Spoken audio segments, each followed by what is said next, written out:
శ్రీ గురుభ్యో నమ. శ్రీదత్త దర్శనం అధ్యాయం 2 సహ్యాద్రిలో యదురాజ బోధనం. శ్రీకృష్ణ పరమాత్మ జన్మ ఎత్తిన యాదవ వంశానికి మూలపురుషుడైన యదువు అనే మహారాజుకు ఒకప్పుడు ఒక అవధూత స్వామి దర్శనం లభించింది. తేజశాలి, మేధావి, ధర్మవేత్త అయిన యదురాజు అవధూత చర్యను బాగా పరిశీలించి చూచాడు. అతడు తత్వవేత్త అని, అకుతోభయుడని గ్రహించి యదురాజు అవధూతకు నమస్కరించి సవినయంగా ప్రశ్నించాడు. స్వామి, మిమ్మల్ని చూస్తే ఆశ్చర్యంగా ఉంది. లోకంలో మేమంతా శాస్త్రజ్ఞానం ఉండి కూడా ఇంద్రియ తృప్తి కోసం నానాయాతనలు పడుతూ ఉన్నాము. మరి మీరేమో ఆ ప్రయత్నం రవ్వంతైనా చేయటం లేదు. ఇంతటి లోకోత్తరమైన తెలివి మీకెలా అబ్బింది? మరి ఇంత తెలివి ఉండి కూడా పండితులై కూడా బాలుడిలాగా, పిచ్చివాడిలాగా, మందమతిలాగా అస్తవ్యస్తంగా వ్యవహరిస్తారేమిటి? అదీ కాక ఇంద్రియ సుఖాలకై యత్నం చెయ్యరు. బాగానే ఉంది, కానీ మరి మోక్షం కోసం కూడా ఏ యత్నమూ చేస్తున్నట్టు లేదు. ఇదేమి చిత్రమో! అయినా మిమ్మల్ని చూస్తే ఎప్పుడూ ఆనందంలో తేలియాడుతున్నట్టే ఉంటారు. ఎందుచేత? లోకమంతా కామక్రోధాలనే కార్చిచ్చు రగులుకొన్న అడవిలాగా మండిపోతోంది. మాబోటి వారమంతా ఆ అగ్నిలో పడి మలమలా మాడిపోతూ ఉంటే మీరేమో ప్రక్కనున్న గంగానదిలో ఈతలు కొడుతున్న గొన్నేనుగులాగా ఏ చింత లేకుండా హాయిగా ఉన్నారు. అంతర్గతంగా ఏ ధర్మాన్ని ఆశ్రయించి ఉండటం వల్ల మీకు ఈ స్థితి లభించింది స్వామి? దయతో నాకు ఉపదేశించండి. ఆ మాటలలో ఉన్న ఆర్తిని, వినయాన్ని చూచి ఆ అవధూత ఇలా సమాధానం చెప్పారు. యదురాజా, నువ్వు పవిత్రుడివి, లోకజ్ఞుడివి. నీకు నేను చెప్పగలిగింది అట్టే ఉందనుకోను. అయితే నేను లోకాన్ని విస్తృతంగా పరిశీలించి ఎందరెందరో గురువుల దగ్గర రవ్వంత జ్ఞానాన్ని సంపాదించుకోగలిగాను. రాజా, నాకు 24 గురువులున్నారు. జాగ్రత్తగా విను. 1 భూమి, 2 వాయువు, 3 ఆకాశము, 4 నీరు, 5 అగ్ని, 6 చంద్రుడు, 7 సూర్యుడు, 8 పావురాలు, 9 అజగరము, 10 సముద్రము, 11 మిడత, 12 తుమ్మెద, 13 ఏనుగు, 14 మధుహారి, 15 లేడి, 16 చేప, 17 పింగళ అనే వేశ్య, 18 కురరము, 19 బాలుడు, 20 బాలిక, 21 సరకారుడు, 22 పాము, 23 సాలీడు, 24 పురుగు. వీరే నా గురువులు 24 మంది. రాజా, ఏ గురువు దగ్గర ఏది నేర్చుకున్నానో అది కూడా చెబుతాను విను. 1 భూమి. క్షమ, పరోపకారపరత్వం అనే 2 గుణాలు భూమి వల్ల నేర్చుకున్నాను. జనులు తనను తన్నినా, తవ్వినా, మరెన్నో రకాలుగా హింసించిన భూమాత చలించదు, కోపగించదు, ఓర్చుకొని ఉంటుంది. సాధకుడు కూడా అలాగే క్షమ కలిగి ఉండాలని భూమి వల్ల నేర్చుకున్నాను. అంతేకాక చెట్ల రూపంలోనూ, పర్వతాల రూపంలోనూ ఉండే భూమి వల్ల జీవితం అంతా పరోపకారానికే అంకితం కావాలని నేర్చుకున్నాను. 2 వాయువు. నిస్సంగత్వ, నిర్లేపత్వాలను వాయువు వల్ల నేర్చుకున్నాను. ప్రాణవాయువు ఆహారం తీసుకుంటుంది, కానీ అది ఏ విషయవాంఛలు లేకుండా ఉంటుంది. అలాగే సాధకుడు కూడా జ్ఞాన సంపాదనార్థం మాత్రమే ఆహారాన్ని స్వీకరించి విషయవాంఛలలో తగులుకోకుండా జాగ్రత్త పడాలి అని నేర్చుకున్నాను. ఎందుకంటే జ్ఞానం సంపాదించాలంటే దేహం కావాలి. ఆ దేహం నిలవాలంటే ప్రాణము, అది నిలవాలంటే ఆహారము కావాలి. కనుక జ్ఞానార్థమై పరిమితమైన ఆహారం తప్పక తీసుకోవాలి. ఇక వెలుపలి వాయువును చూస్తే అది శీతోష్ణాది అనేక గుణాలు గల వస్తువులతో సాంగత్యం పొందుతూ ఉంటుంది. అయినా ఆ గుణాలు దానికే మాత్రమూ అంటవు. అలాగే ముని కూడా తనకొకప్పుడు విషయస్పర్శ వచ్చినా నిస్సంగంగానే ఉండాలని నేర్చుకున్నాను. అంతేకాక వాయువుకి సహజంగా గంధగుణం లేదు. అయినా అనేక రకాల పుష్పాలలో దూరి తిరిగినందువల్ల తాను పరిమళాన్ని వహించి ఉన్నట్లు కనిపిస్తుంది. అలాగే యోగి కూడా పార్థివ దేహంలో ప్రవేశించి ఆయా గుణాలను అంటినట్టు కనిపించాలి, కానీ నిజానికి వాటిని అంటుకోకుండా తన ఆత్మావలోకనంలో తాను మునిగి ఉండాలని ఈ నిర్లేపత్వాన్ని నేర్చుకున్నాను. 3 ఆకాశము. ఆకాశం చూడు, అది సర్వవ్యాపకం. మరి ఘటాదులలోనూ చేరి ఉంటుంది. అయినా అది ఘటాదులతో సాంగత్యాన్ని పొందదు. పైగా అది అపరిమేయము, అంతేకాక అపరిచ్ఛేద్యము. దీన్ని చూచినప్పుడు వెంటనే అఖిల వ్యాపకమై దేహాదులలో ఉండి కూడా సంగరహితమై అపరిచ్ఛేద్యమైన ఆత్మపదార్థం గుర్తుకు వచ్చి సర్వత్రా బ్రహ్మాత్మ భావనం చేయడం నేర్చుకున్నాను. మరొక విశేషముంది. పంచభూతాలలో పృథివీ, జల, అగ్నుల సమావేశం వల్ల పుట్టిన మేఘాలు వాయు సాంగత్యంతో ఆకాశంలో ఎగురుతూ ఉంటాయి. అయినా ఆకాశం మేఘాల చేత అంటుకోబడదు. అలాగే ఆయా కాలాలకు అనుగుణంగా ఆయా భూతాల వల్ల పుట్టే గుణాల చేత ఆత్మపురుషుడు అంటబడడు అని కూడా ఆకాశం వల్ల నేర్చుకున్నాను. 4 జలము. నీటికి నిర్మలత్వము, స్నిగ్ధత్వము, మాధుర్యము అనేవి సహజ గుణాలు. అందుకనే జలం ఇతర వస్తువుల్ని పవిత్రం చేయగలుగుతుంది.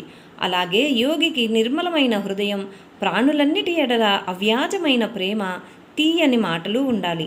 అలా ఉండేవాళ్ళు తమ చూపుల చేతనేమి, స్పర్శ చేతనేమి, స్మరణ చేతనేమి ఇతరులను పవిత్రం చేయగలుగుతారు. ఈ విషయాన్ని నేను జలం వల్ల నేర్చుకున్నాను. 5 అగ్ని. అగ్ని అనగానే మనకు తేజస్సు గుర్తుకు వస్తుంది. అగ్ని అంత తేజస్వి. అగ్ని కట్టెల వల్ల జనిస్తాడు. ఆయన్ని అంటుకోవడం ఎవరి వల్ల కాదు. ఆయనకి ఇది అది అని భేదం లేదు. అన్ని రకాల వస్తువులను ఒకేసారి భక్షించేస్తాడు. ఇంత విమర్శరహితంగా సర్వాన్ని భక్షిస్తున్న ఆయన అపవిత్రుడు కాదు. అలాగే ముని కూడా జ్ఞానం కలవాడు, తపస్వి, తిరస్కరింపదగనివాడు, ఇతరులు ఇచ్చేదాన్ని అంటిపెట్టుకోనివాడు కావాలి. అలా ఉంటే వాడికి భక్ష్యాభక్ష్యాల వల్ల పాపం లేదు. అంతేకాక అగ్ని ఒకప్పుడు అగోచరుడై సూక్ష్మ రూపంగాను, మరొకప్పుడు గోచరుడై ప్రత్యక్ష రూపంగాను ఉపాసించబడుతూ ఉండి భక్తులిచ్చే ఆహుతులను భుజిస్తూ వారి భూత భవిష్యత్ పాపాలను దహించి వేస్తాడు. యోగి కూడా అలాగే ఉండాలని నేర్చుకున్నాను. మరొక్క విషయం కూడా ఉంది. అగ్ని యొక్క ఆకారం కట్టెల మీద ఆధారపడి ఉంది. లావుపాటి కట్టె వేస్తే లావుగా కనిపిస్తాడు, పొడుగాటి కట్టెలు వేస్తే తను పొడుగ్గానే కనిపిస్తాడు. అలాగే ఈశ్వరుడు కూడా మాయాకల్పితమైన దేహంలో ప్రవేశించి ఆ దేహంలాగానే కనిపిస్తాడు. ఆ విధంగా అగ్నిని చూచి ఈశ్వరతత్వానుసంధానం కూడా నేర్చుకున్నాను.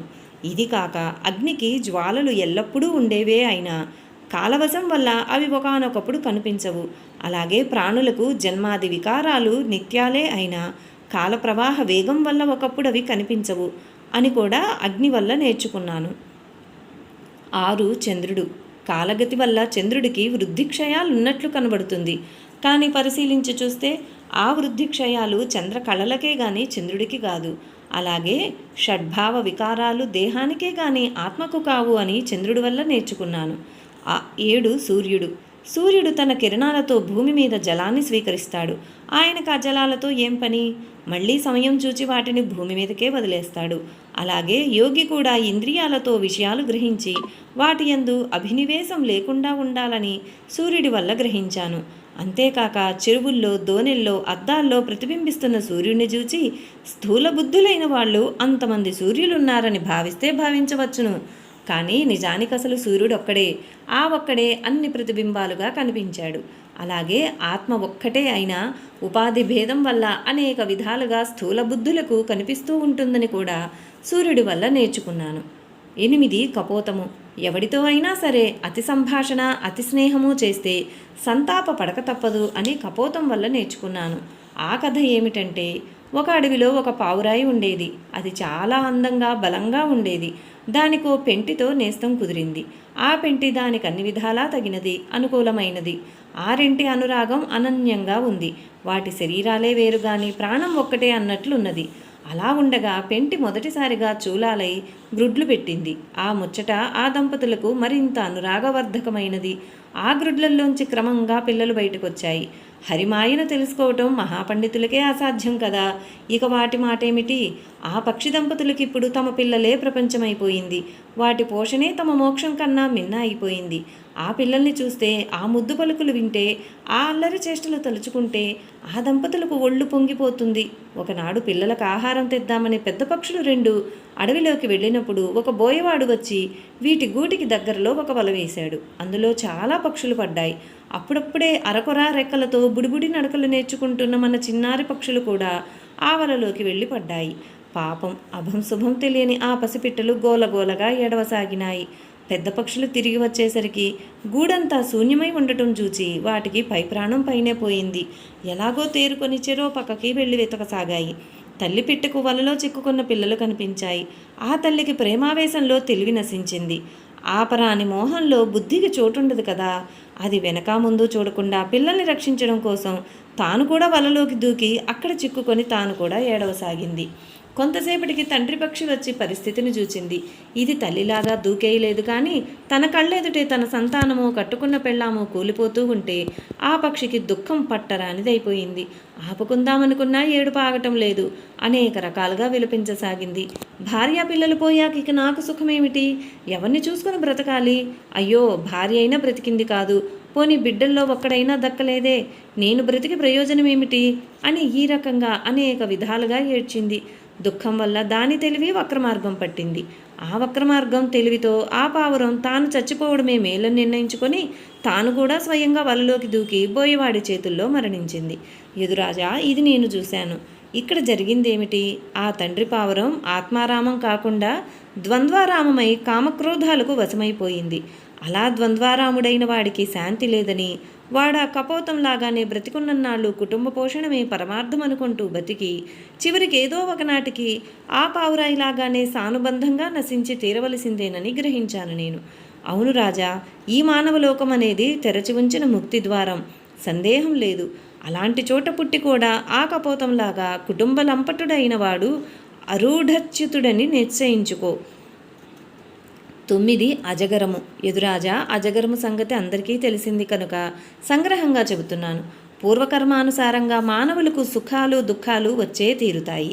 వద్దంటే మానవు, రమ్మంటే రావు. ఇహలోక సుఖాలే కాదు, పరలోక సుఖాలు కూడా ఇంతే. సత్యం ఇలా ఉండగా నేనిది పొందుతా, అది పొందుతానని కోరడమేమి తెలివి, ప్రయత్నించడమేమి తెలివి? సారవంతమో నిస్సారమో, అల్పమో అధికమో ఆహారం దైవికంగా లభిస్తుంది, దాంతో తృప్తి పడాలి. ఒకవేళ అసలే దొరకకపోతే పస్తుండి కాలం గడపాలి. శరీర బలం, బుద్ధి బలం, ఇంద్రియ బలం ఉండి కూడా ఏ ప్రయత్నమూ చేయరాదు. అంతేకాక నిద్రమాని నిరంతరంగా ఆత్మనిష్ఠుడై ఉండాలి. కొండ చిలువ ఇలా ఉంటుంది కాబట్టి దానివల్ల నేను ఇవన్నీ నేర్చుకున్నాను. 10 సముద్రం. సముద్రుడి వల్ల కూడా 2-3 విషయాలు నేర్చుకున్నాను. సముద్రం అంత పెద్దదైనా తన మీద ఒక చిన్న ఎండుటాకు పడినా దాన్ని తన మీద ఉండనీయక ఒడ్డుకు విసిరేస్తుంది. అలా చెయ్యకపోతే ఆ పురాతనమైన సముద్రం ఈ పాటికల్లా నాచుపట్టిన పాచి చెరువులాగా చెత్తా చెదారాలతో కప్పేసుకుపోయి ఉండేది. అలాగే యోగి ఎంత తపస్సిద్ధుడైనా ఒక్క చిన్న కామాన్ని, వికారాన్ని కూడా తనలో చేరనీయకూడదు.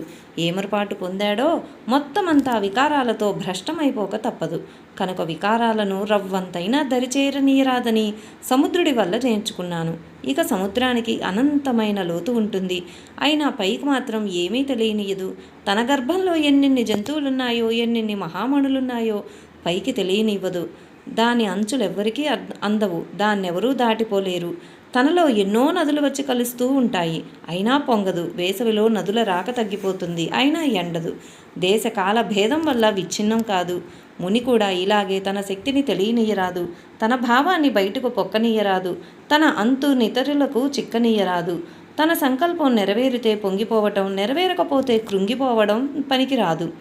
ఎప్పుడు ఏ వికారమూ లేకుండా ఆత్మనిష్ఠుడై ఉండాలని సముద్రుడి వల్ల నేర్చుకున్నాను. 11 మిడత.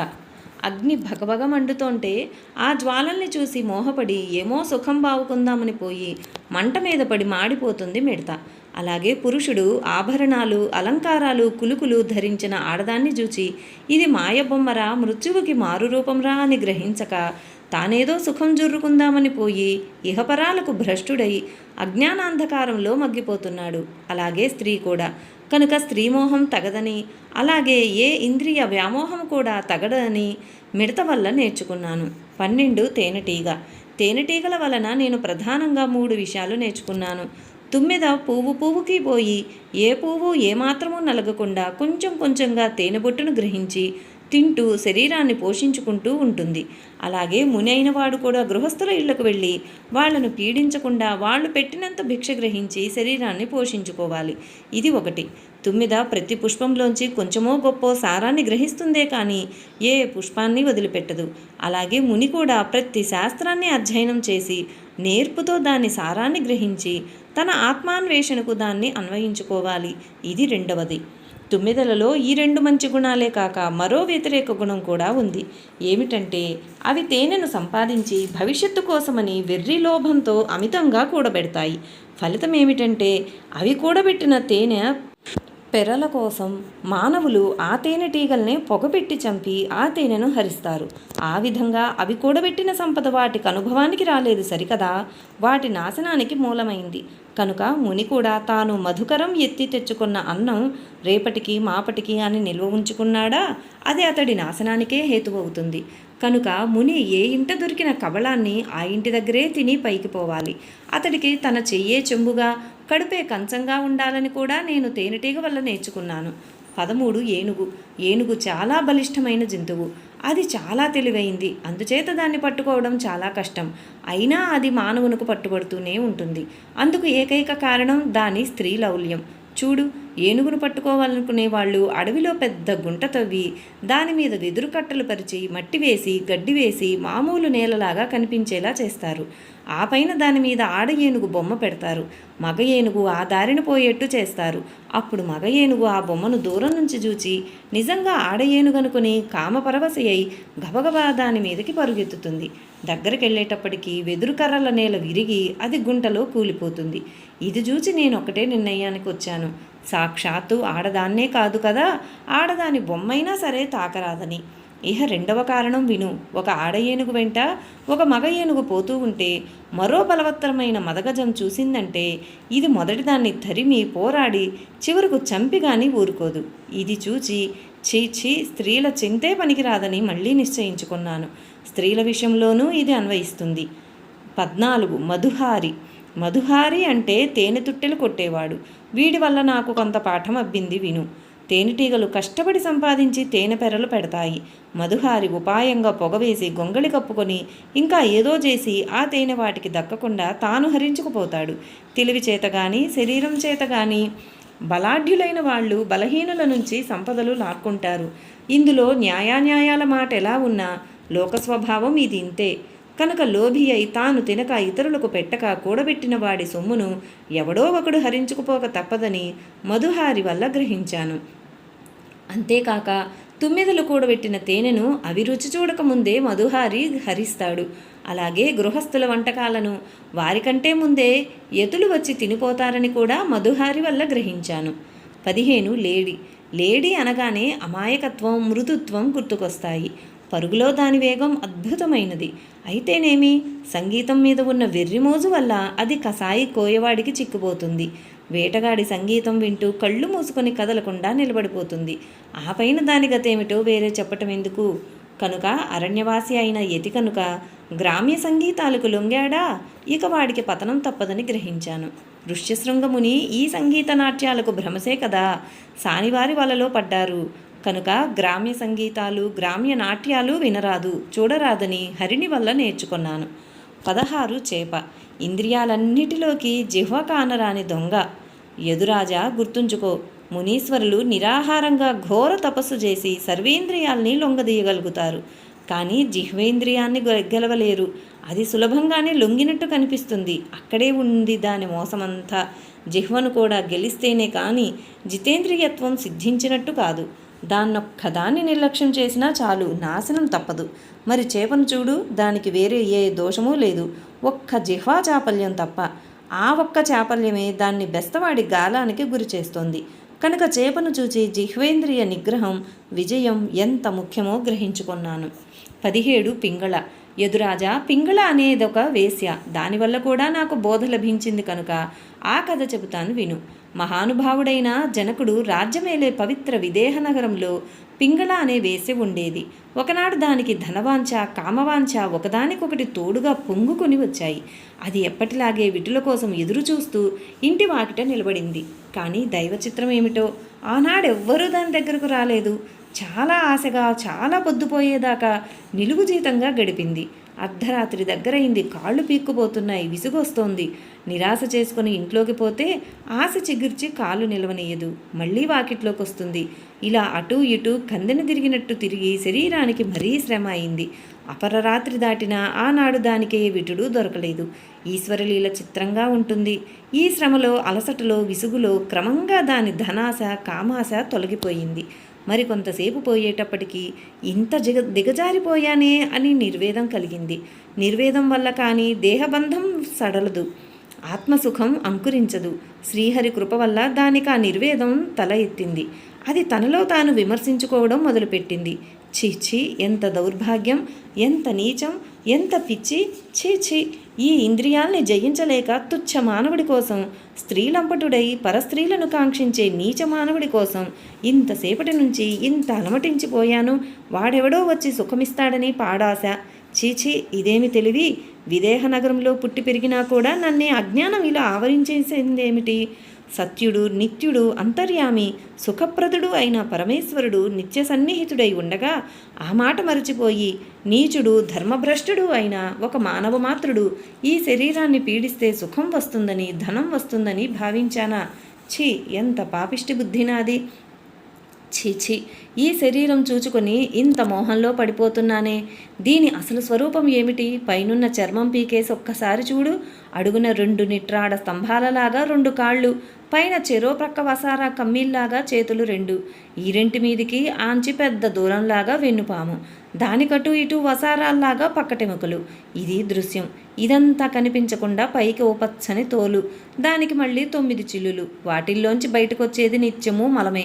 ఇంత అసహ్యంగా ఉన్న పాడుకొంపకు శరీరమని ఓ పేరు పెట్టి దానికి సొగసులు చేసి దానికోసం కొండంతలు చేశానే. నేనెంత మూఢురాలిని! ఆత్మస్వరూపుడై సుఖాకారుడై అంతర్గతుడై ఉన్న అచ్యుతుణ్ణి విడిచి మరొకణ్ణి ప్రియుడుగా ఈ పవిత్ర విదేహపురంలో నేను కాక మరొకరెవ్వరైనా భావిస్తారా? ఛీ, ఎంత తెలివి మాలిన దానినయ్యాను. ఈ కోరికలు, వీటిని తీర్చే దేవతలు అన్నీ కాలవశంగా నశించేవే కదా. వాటిని నమ్ముకుంటే మనకేమి సుఖం వస్తుంది? కనుక నేనిక ఈ మోహంలో పడను. సర్వహితుడు, సర్వాత్మభూతుడు అయిన శ్రీహరినే నాకు ప్రియుడని భావించి ఆయనకే ఆత్మార్పణ చేస్తాను. నేనే పూర్వజన్మలో చేసుకున్న ఏ పుణ్యలేశమో ఫలించి, ఏ మహనీయుడి సాంగత్య ఫలమో అదునుకి వచ్చి ఇప్పుడు శ్రీహరిని నా మీద కరుణించాడు. లేకపోతే నాలాంటి దానికి ఈనాడు ఇలాంటి సద్బుద్ధి ఎలా పుడుతుంది? ఇదివరకు మాత్రం కష్టాలు రాలేదా? అప్పుడు ఇలాంటి వైరాగ్యహేతువైన నిర్వేదం కలిగిందా? మరి కలకలేదు. కనుక ఇది నిశ్చయంగా శ్రీహరి కరుణ వల్ల వచ్చిన వివేకలేశమే. కనుక దీనిని నేను స్వామి ఆజ్ఞగా భావించి శిరసావహించి విషయవాంఛలను పారద్రోలి శ్రీహరినే శరణు పొందుతాను. విషయవాసనలలో చిక్కి అంధులై సంసార కోపంలో పడి కాలసర్పపు కాటుబడ్డ నాబోటి వారిని రక్షించేందుకు శ్రీహరి ఒక్కడే సమర్థుడు. వివేకం కలిగి అప్రమత్తులై నిర్వేదం పొందే వారిని ఆ శ్రీహరే ఏలుకుంటాడు. ఆయనే నాకు రక్షకుడు అని ఈ విధంగా ఆ పింగళ వైరాగ్య స్థిరబుద్ధి అయ్యేసరికల్లా ఆమెకు అద్భుతమైన శాంతి ఆవహించింది. ఆమె సుఖంగా నిద్రించింది. కనుక ఓ యదురాజా, ఆశాహి పరమం దుఃఖం, నైరాస్యం పరమం సుఖం, ఆశే దుఃఖం, వైరాగ్యమే పరమసుఖం అని పింగళ వల్ల నేను వైరాగ్యం నేర్చుకున్నాను. 18 కుర్రరము. లకుముకి పిట్ట చిన్న పిట్ట కదా. అది ఒక మాంసం ముక్కని ముక్కున కరుచుకుపోతూ ఉంటే మరొక పెద్ద పక్షి బలమైనది చూచి దాని మీదకు పోట్లాటకు వచ్చింది. తెలివిగల ఈ లకుముకి పిట్ట ఆ మాంసపు ముక్కను తటాలను వదిలేసింది. దానితో ఆ పెద్ద పక్షి దీన్ని వదిలేసి మాంసం ముక్క వెంట పడింది. దీనికి గండం తప్పింది. కనుక ఇతరులకు ప్రియమైన వస్తువును మనం ఉంచుకుంటే మనకది తీవ్ర దుఃఖాన్ని కలిగించక మానదు. కనుక అసలు ప్రతిగ్రహాన్నే విసర్జించటం మేలని, అదే సుఖప్రదమని నేను కుర్రరం వల్ల గ్రహించాను. 19 బాలుడు. రాజా, ఈ లోకంలో యోగి తరువాత యోగి అంతటి వాళ్ళు పసివాళ్లే సుమా. పసివాడికి భార్యాపుత్రాదుల వల్ల దుఃఖాలు లేవు. ఒకరు తిట్టారని మరొకరు పొగిడారని వాడికి పట్టదు. వాడెప్పుడు తనకి తానే ఆడుకుంటూ ఆనందిస్తూ ఉంటాడు. ముని కూడా అలాగే ఉండాలని బాలుడి వల్ల గ్రహించాను. నిజానికి బాలుడికి యోగికి పెద్దగా భేదం లేదనిపిస్తుంది. ఇద్దరికీ చింత లేదు, ఇద్దరికీ వెంపర్లాట లేదు. ఆనందం ఇద్దరికీ ఉంది. అయితే బాలకుడు ఏమీ తెలియకపోవటం వల్ల ఏ ప్రయత్నమూ లేకుండా ఉంటాడు. యోగి అన్నీ తెలిసి ఈశ్వర ప్రాప్తి వల్ల నిరుద్యముడై ఉంటాడు. 20 కన్యక. రాజా, ఒక గ్రామంలో ఒక పిల్లకు పెళ్ళీడు వచ్చింది. తండ్రి సంబంధాలు చూస్తున్నాడు. ఒకనాడెవరో పెళ్లివారు పిల్లను చూచిపోదామని వచ్చారు. సమయానికి తల్లి ఊళ్ళో లేకపోవడం వల్ల ఈ పిల్లే ఒడ్లు దంచి వండి పెట్టాల్సి వచ్చింది. ఇది బయటపడితే ఏం బాగుంటుంది? అందుకని ఆ పిల్ల కొంచెం చాటుగా ధాన్యం దంచసాగింది. అయితే ఆ పిల్ల చేతిగాజులు ఒకటే ధ్వని చేయసాగినాయి. అసలే ఆ పిల్లకు చచ్చే సిగ్గు, పైగా పక్క గదిలో పెళ్లి కొడుకున్నాడాయే. అందువల్ల ఆ పిల్ల తన చేతులకు గాజులు ఎక్కువగా ఉంటే ధ్వని ఎక్కువగా వస్తుందని ఆ చేతికి రెండు ఈ చేతికి రెండు ఉంచి మిగిలినవి తీసేసింది. మళ్ళీ దంచసాగింది. ఈ మారు కూడా సన్నగా ధ్వని రానే వస్తోంది. ఈ మాత్రం సద్దు కూడా ఆ అమ్మాయికి ఇష్టం లేదు. అందువల్ల ఆ చేతులకు చెరో గాజు మాత్రమే ఉంచి దంచసాగింది. అప్పుడు ధ్వని రాలేదు. ఇది నా కంటపడింది. ఓ యదురాజా, దీనివల్ల నేను తెలుసుకున్నది ఏమిటంటే, చాలామంది కలిసి ఉంటే కలహం పుడుతుంది, ఇద్దరు కలిసి ఉంటే ముచ్చట్లు పుడతాయి. అందువల్ల యోగి ఎప్పుడూ ఏకాంతంగానే ఉండాలి. ఇదే నేను నా బాలిక వల్ల నేర్చుకున్నది. 21. శరకారుడు. బాణాలు తయారు చేసేవాడి ఏకాగ్రత చూస్తే ఆశ్చర్యం వేస్తుంది. వాడు బాణం తయారు చేసేటప్పుడు చిల్ల వేస్తూ ఉంటే వాడి మనస్సు ఆ పనిలో ఎంతగా లీనమైపోతుందంటే, పక్క నుంచి బ్యాండు మేళాలతో మహారాజు గారు ఊరేగింపుగా వెళ్ళినా వాడికి తెలియనే తెలియదు. దానికి కారణం ఏమిటి? వాడికి ఆ బాణం మీద అంత శ్రద్ధ, ఆసక్తి ఉన్నాయి, ఇతర విషయాల మీద లేవు. రాజా, అలాగే మౌని క్రమక్రమంగా వైరాగ్యాన్ని అలవర్చుకుని ఎంతసేపైనా నిశ్చలంగా కూర్చోవడం నేర్చుకుని యోగమార్గంలో ప్రాణవాయువును బంధించడం అభ్యసించాలి. అప్పుడు మనస్సు మేకు కొట్టినట్టు నిలిచిపోతుంది. అలాంటి నిశ్చలమైన మనస్సును శ్రీహరియందు నిలిపితే కర్మవాసనలన్నీ భస్మీపటలమైపోతాయి.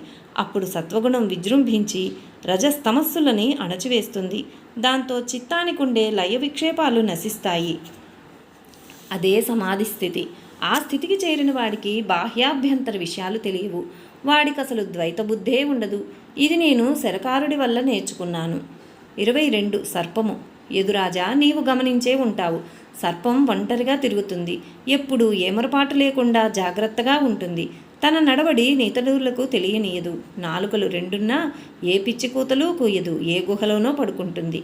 అవునయ్యా, ఈ శరీరమే క్షణభంగురమై ఉండగా దీనికోసం ఒక ఇల్లు నిర్మించుకోవడం దేనికి? పైగా ఇల్లంటూ ఒకటి ఏర్పడ్డ దగ్గర నుంచి దాని చుట్టూ ఎన్నెన్ని అగచాట్లు మూగి ఉంటాయో గృహస్థులంతా అనుభవిస్తూనే ఉన్నారు కదా. ఇది తెలిసే పాము తాను స్వయంగా ఇల్లు కట్టే ప్రయత్నంలో కాలవ్యయం చేయకుండా చీమల పుట్టల్లో సుఖంగా కాలక్షేపం చేస్తుంది. ఇది చూసి ముని కూడా ఇలాగే ఉండాలని నేర్చుకున్నాను. 23. సాలెపురుగు. రాజా, సాలెపురుగు నాకు ప్రధాన పురుషులకు అతీతమైన పరబ్రహ్మతత్వాన్ని, ఆ తత్వంలోంచి ఈ సృష్టి సంహారాలు జరిగే క్రమాన్ని బోధించింది. సాలెపురుగు తన హృదయంలో ఉండే తంతువుల్ని కదిలించి నోటి ద్వారా వెలువడేటట్లు చేసి అల్లికలుగా సాగతీసి ఆడుకుని చివరకు ఆ తంతువుల్ని మింగేస్తుంది. ఇది చూచినాక నాకు సృష్టి క్రమమంతా ఇలాగే జరుగుతోందని స్ఫురించింది. విను.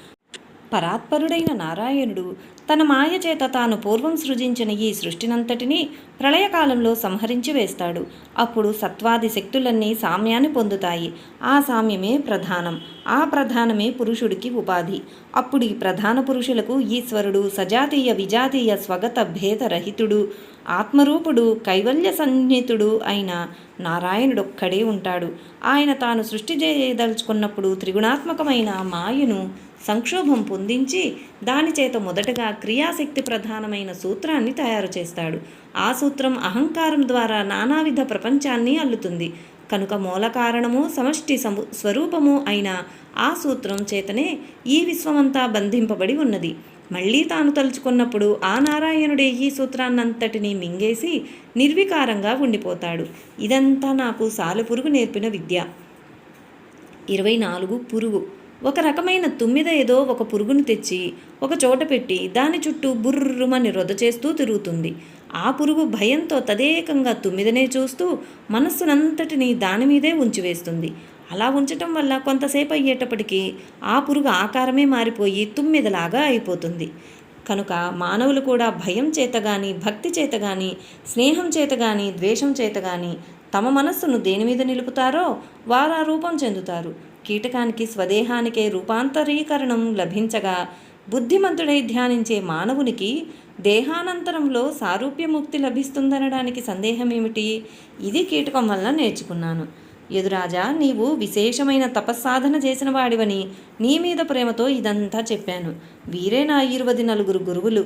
రాజా, నీ మీద ప్రేమ నాకు రాను రాను మరింత పెరుగుతోంది. అసలు రహస్యం చెబుతాను విను. ప్రాధాన్య వివక్ష చేసి నాకు 24 గురువులని ఇప్పుడు చెప్పాను. అసలు ఈ లెక్కేమిటి? లోకంలో ప్రతి అణువు నాకు గురువే. నాకనేమిటి? సాధారణంగా లోకతత్వం తెలిసిన వారు అందరూ వివేకయుక్తమైన తమ మనస్సు చేతనే తమను తాము ఉద్ధరించుకుంటారు. నిజంగా ఆలోచిస్తే సమస్త జీవుల్లోనూ మంచి చెడ్డలని బోధించేది కనుక మనసే అసలైన గురువు.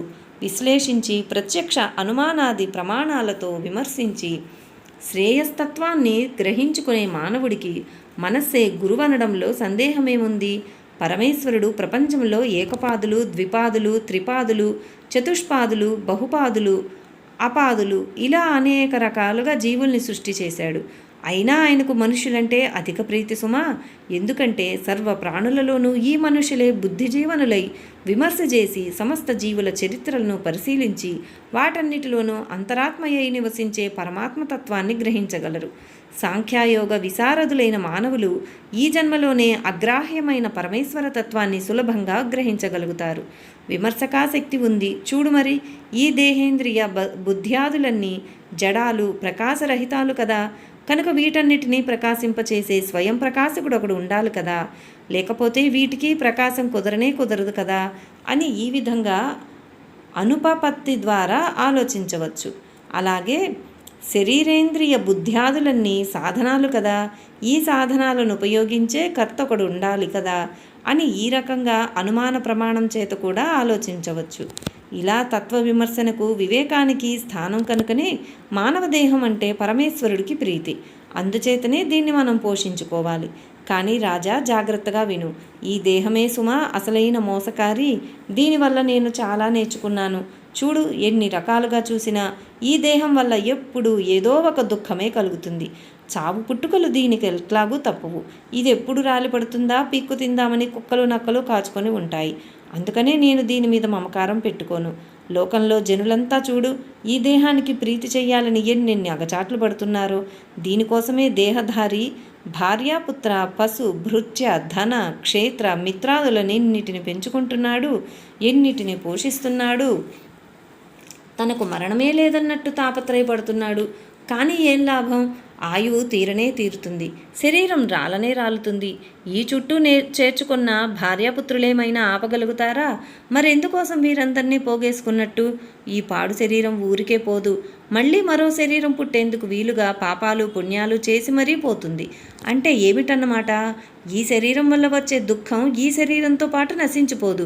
మళ్ళీ మరో శరీరాన్ని తయారు చేసి అక్కడ ఈ దుఃఖాన్ని మళ్ళీ తగుల్చుకుంటుందన్నమాట. ఇక దీనికి అంతులేదు. చెట్టు కింద విత్తనాలు రాలి మళ్ళీ మొక్కలు మొలిచినట్టుంటుంది ఈ వ్యవహారం అంతా. ఇక దేహం వల్ల దేహి పడే దుఃఖం చెప్పతరం కాదు. ఒక ప్రక్క నాలిక, మరొక ప్రక్క ముక్కు, వేరొక పక్క కన్ను, ఇంకొక పక్క చెయ్యి, ఇవి కాక ఉపస్థేంద్రియం. ఇవన్నీ చాలక కోటాను కోట్ల ఆశలు. అబ్బబ్బా! జ్ఞానేంద్రియ కర్మేంద్రియాలన్నీ సవతుల్లాగా పట్టి హింసించుకు తింటాయి కదయ్యా మానవుణ్ణి. అయినా వైరాగ్యం పుట్టదేమిటి బాబు? ఈ కారణాల చేత శరీరం మీద మోహం తగదు. అయినా ఇది పరమ పురుషార్థ సాధకం కావటం వల్ల ఇది మృత్యువాత పడకముందే మోక్షానికి వెళ్ళే దారి పట్టాలి. తామసించకూడదు రాజా. అద్వితీయ పరబ్రహ్మను ఋషులు అనేక విధాలుగా వర్ణించారు. అందుచేత అనేకులైన గురువుల వద్ద విజ్ఞానాన్ని పుష్కలంగా ఆర్జించాలి. నేనలా ఆర్జించి అహంకార మమకారాలు వదిలి విరాగినై ఆత్మనిష్ఠుణ్ణై నిస్సంగంగా తిరుగుతూ ఉంటాను. ఇదే నేను ఆశ్రయించిన ధర్మం. ఆ అవధూత బోధ వింటున్న కొద్దీ తన పురాకృత తపస్సులన్నీ ఫలించి హృదాంతరంలో ఆత్మజ్యోతి దీపించసాగింది యదువుకు. అతడు ఆనందంతోనూ భక్తితోనూ అవధూత పాదాలకు మళ్ళీ ప్రణామం చేసేసరికి ఎదురుగా దత్తాత్రేయ స్వామి అవతరించాడు. యదురాజు ఆ బోధ విని మననం చేసుకుని బ్రహ్మీభూతుడయ్యాడు. శ్రీ దత్తాత్రేయ మహారాజ్ కీ జై.